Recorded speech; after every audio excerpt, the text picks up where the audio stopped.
This is Stuart Cameron with a look at yesterday's rugby from the Borders.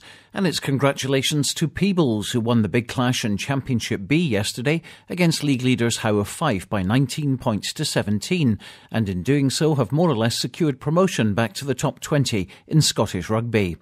A win at bottom club Morgan next week, who've won just one game all season and are already relegated, will give them the championship trophy. But yesterday's result means they've been crowned Borders Team of the Year for the first time, taking the trophy off Melrose, the only club who've won the title more than once. They did it the hard way though, coming from behind and losing the try count 3-1. But reliable kicking from Greg Rayburn and Donald Anderson, along with a try from Ryan McConnell, saw them to the finishing line, and Anderson's penalty 3 minutes from the end put them in the lead, which they held right up to the whistle. Here's Peebles captain Warren Kearney. Everything was right on this game, so it comes down to a bit of attitude and ticker. And the boys, since July, since I arrived, they've put in the work rate. They're a fit team, and we knew that in the previous weeks we scored tries in the back end of the second half, and that proved again today that we stuck in it 80 minutes, and we can compete with the best, and that showed. Scotland lost 28-18 at home to Wales yesterday in an extraordinary game which saw a world record 18 penalty kicks attempted. Wales' Lee Halfpenny kicked 7 of them and missed 3 easy attempts, while former Jed Forest scrum half Greg Laidlaw kicked 6 from 8, as both teams struggled to get to grips with the referee Craig Joubert's interpretation of the laws. The only try of the game went to Wales hooker Richard Hibbard, converted by Halfpenny.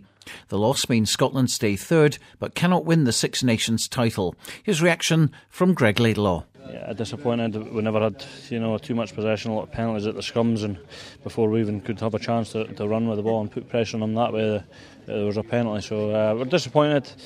Would have loved to win, here again at Murrayfield, but we need to park it quickly, learn from it, and go and beat France next week. We never helped ourselves. We jumped the gun a couple of times in the scrums, and maybe the referee's perception changed. Although I never agreed with it, but that was his perception, and we're not here to blame the referees. We've not got to look anywhere else apart from ourselves. We looked within the group.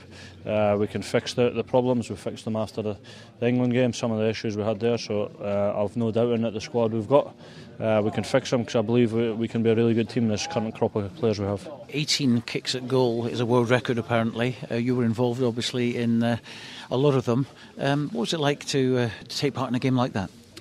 Very frustrating. We don't want to play in games with loads of penalties like that. It's no good for the players, no good for the crowd. So just frustrated really, and we're obviously more frustrated because we got beat. Back to club rugby, and in the National League, Selkirk's young inexperienced team did their best to substitute for the mass exodus of players who went to Wales for Fraser Harkness's Stag Do. It ended 41-7 in favour of Biggar, and that puts Biggar in pole position to survive the drop down to the Championship, needing just 1 point from their remaining 2 games to send Jed Forest down, and 3 points to also relegate Hamilton. This game was the replay following that match early in the season, when the referee got injured only a few minutes before the hour, when the result would have stood. At the time it was 30-0 to Selkirk, so yesterday we effectively saw a 10-point swing. Back to Championship B, and Hawick YM got back to winning ways with a 33-0 demolition of Morgan. We must congratulate Duns on a remarkable performance yesterday in East League Division 1. They travelled to Livingston unbeaten all season, and in their own backyard turned them over 11-5. It's a result which gives them real hope of staying in the First Division next season, and they currently rank above Berwick and Langham, moving up into 7th place.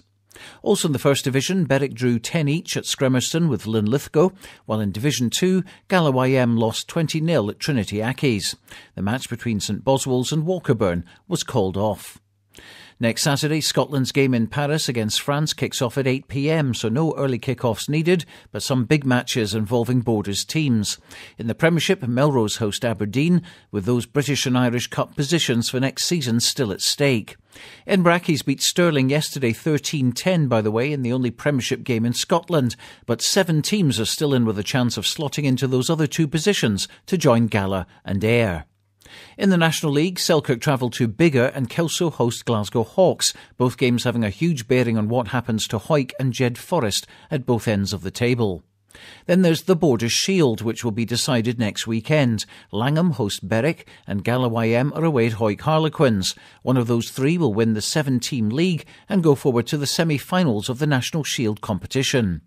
Berwick are on 19, Galloway 18 and Langham 16, and we could be getting the calculators out come Saturday evening. It's going to be a thrilling climax to a fantastic local competition. Well, for all the latest news, results, video, audio and rankings, go to bordersrugby.net. Stark, Main & Co. are a UK award-winning firm of chartered tax advisors and accountants committed to offering high-quality tax and business advisory services. With a committed and professional team, we have the focus and drive to help you change the numbers which are important to you. We are proud of the difference we can make together.